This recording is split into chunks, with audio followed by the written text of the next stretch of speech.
S99 news కి స్వాగతం. తెలంగాణ రాష్ట్ర ఆర్టీసీ విశ్రాంతి ఉద్యోగులు బాగ్లింగంపల్లి సుందరయ్య విజ్ఞాన కేంద్రంలో తమ సమస్యలపై సమావేశమయ్యారు. తమకు ప్రభుత్వం నుండి ఎలాంటి పెన్షన్ అందడం లేదని, ఆసరా పెన్షన్ మరియు తెల్ల రేషన్ కార్డులు కల్పించాలని తెలంగాణ ప్రభుత్వానికి విజ్ఞప్తి చేశారు. ఇప్పుడు ఉన్న హెల్త్ కార్డు 4 లక్షల మాత్రమేనని, దానిని పరిమితం లేకుండా చేయాలని విజ్ఞప్తి చేశారు. వయసు రీత్యా 80 సంవత్సరాలు పైబడిన వారు ఉన్నారని, ప్రస్తుతం ఎక్స్ప్రెస్ బస్సులలో ఉచిత ప్రయాణం కల్పిస్తున్నారని, మహాలక్ష్మి పథకం ద్వారా కూర్చోవడానికి సీట్లు లేక ప్రయాణించడం కష్టమవుతోందని, సూపర్ లగ్జరీలో అవకాశం కల్పించాలని కోరారు. తమ డిమాండ్లను పరిష్కరించాలని ముఖ్యమంత్రి రేవంత్ రెడ్డిని విజ్ఞప్తి చేశారు.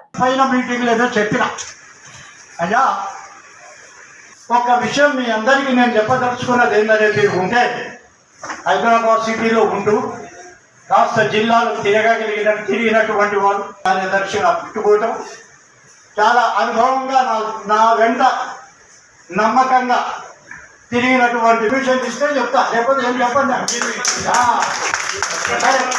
ఎందుకు అని అంటే అందుబాటులో ఉండాలి.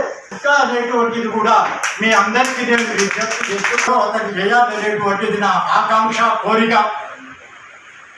అతను ఎవరంటే ఇప్పుడు ఉన్నటువంటి మన కోశాధికారి